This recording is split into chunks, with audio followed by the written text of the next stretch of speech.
Hidup adalah sebuah perjalanan panjang yang penuh dengan liku-liku. Dan bagi Damar, seorang pria yang tumbuh di desa terpencil, hidup tidak pernah mudah. Ia lahir dari keluarga yang sangat sederhana, bahkan seringkali kekurangan. Ayahnya, Pak Sarmin, bekerja sebagai buruh tani di ladang milik orang kaya di desa, sementara ibunya, Bu Sulastri, membantu membuat anyaman tikar yang dijual ke pasar. Dari kecil, Damar sudah terbiasa dengan kerja keras dan hidup dalam kesederhanaan. Damar memiliki 2 adik perempuan yang masih kecil ketika ia menginjak usia remaja. Ia tahu bahwa tanggung jawab besar menantinya karena ayahnya sudah tua dan tidak bisa lagi bekerja sekeras dulu. Setiap hari, Damar membantu ayahnya di ladang, menanam padi, memetik sayuran, dan sesekali pergi ke pasar untuk menjual hasil kebun.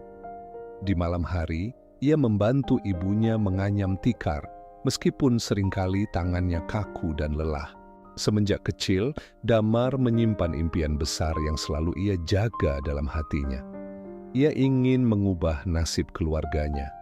Melihat bagaimana keluarganya harus berjuang untuk makan sehari-hari, membuatnya sadar bahwa ia harus bekerja lebih keras daripada orang-orang di sekitarnya. Namun, di desa yang terpencil, kesempatan tampak begitu jauh. Pendidikan juga bukan sesuatu yang mudah diakses, terutama bagi anak-anak dari keluarga miskin seperti Damar. Meski demikian, Damar tak pernah menyerah. Ia sering menghabiskan malam dengan belajar sendiri, membaca buku-buku tua yang ia pinjam dari perpustakaan sekolah, dan bertanya kepada guru-gurunya tentang banyak hal yang ia tidak mengerti. Ia tahu bahwa pendidikan adalah salah satu kunci untuk keluar dari kemiskinan. Namun, setelah lulus dari sekolah dasar, ia terpaksa berhenti belajar karena keluarganya tidak mampu membiayai pendidikan lebih lanjut. Damar tidak putus asa. Meskipun ia tak lagi bisa bersekolah, ia mulai bekerja lebih giat untuk membantu keluarganya. Ia mulai berpikir bahwa ia bisa melakukan lebih dari sekadar bekerja di ladang. Suatu hari, ia mendengar bahwa di kota besar ada banyak peluang kerja yang lebih baik. Ia berbicara dengan ayahnya tentang rencana untuk pergi ke kota dan mencari pekerjaan yang bisa memberikan penghasilan lebih. Pak Sarmin pada awalnya merasa ragu. Ia takut bahwa kota besar akan menjadi tempat yang kejam bagi anaknya. Namun, ia tahu bahwa Damar adalah anak yang cerdas dan bertanggung jawab. Setelah banyak pertimbangan, akhirnya ia memberikan restunya. Dengan berat hati, Pak Sarmin dan Bu Sulastri melepas kepergian anak sulung mereka ke kota, meski di hati mereka ada kekhawatiran yang mendalam. Ketika tiba di kota, Damar terkejut melihat betapa besar dan sibuknya kehidupan di sana. Kota adalah dunia yang sama sekali berbeda dari desa kecilnya. Namun, ia tidak gentar. Ia segera mencari pekerjaan dan akhirnya diterima sebagai kuli bangunan. Pekerjaan itu berat, upahnya tidak seberapa, tapi Damar tetap bersyukur.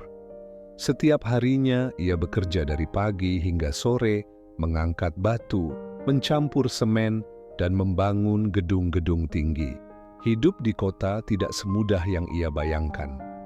Dengan upah kecil yang ia terima, Damar hanya bisa menyewa kamar kecil di pinggiran kota, makan seadanya, dan jarang bisa mengirim uang pulang ke desa. Namun, ia tidak mengeluh.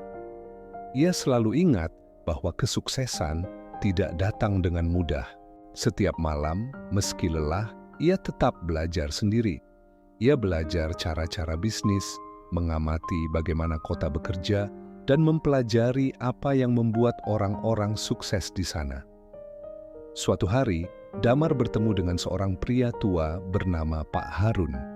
Pak Harun adalah seorang pedagang kecil yang membuka toko kelontong di dekat tempat Damar bekerja.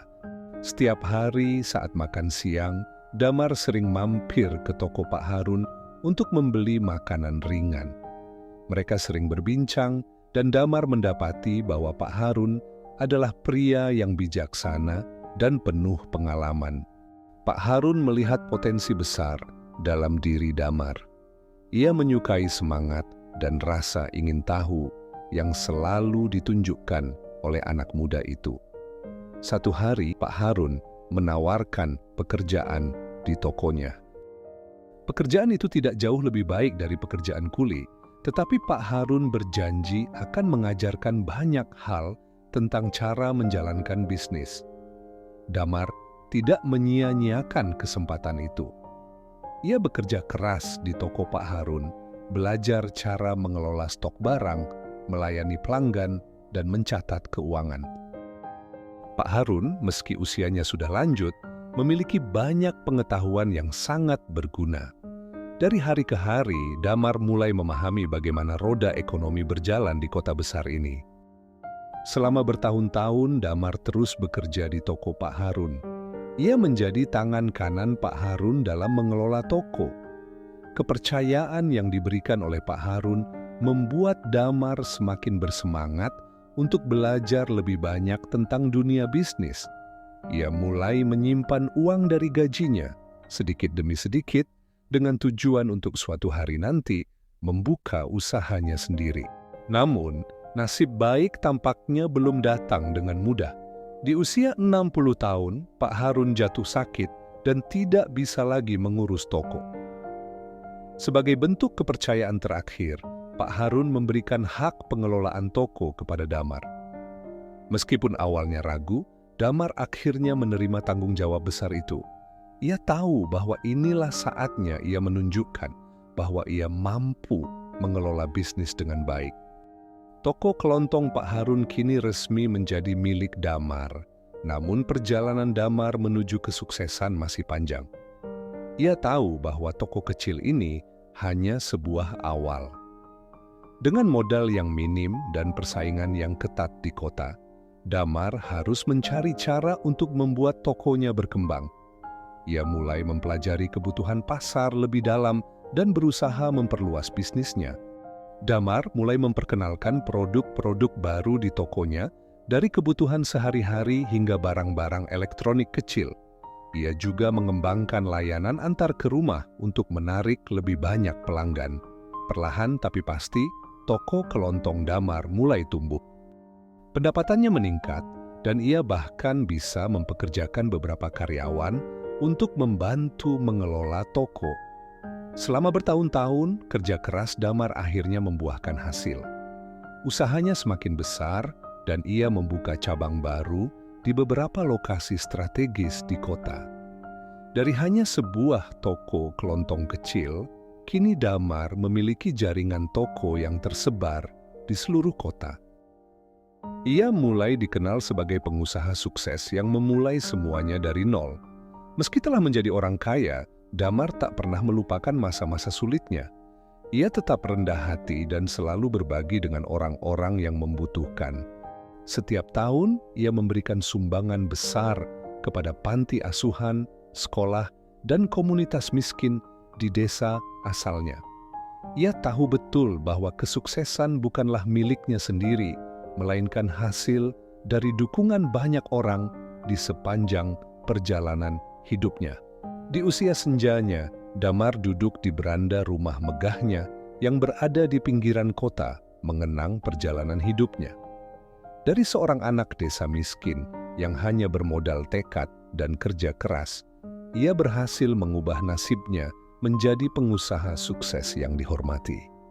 Namun, lebih dari itu, ia merasa puas karena bisa membantu banyak orang di sepanjang jalan hidupnya. Damar paham bahwa kekayaan sejati bukanlah uang atau harta benda, melainkan kesempatan untuk membuat hidup orang lain menjadi lebih baik. Dengan senyum bangga, ia memandang ke arah langit, bersyukur atas semua perjalanan panjang yang telah ia lalui. Ini adalah cerita yang memberikan gambaran tentang perjalanan seorang pria miskin yang berkat kerja kerasnya mengubah nasibnya menjadi seorang yang sukses dan dihormati.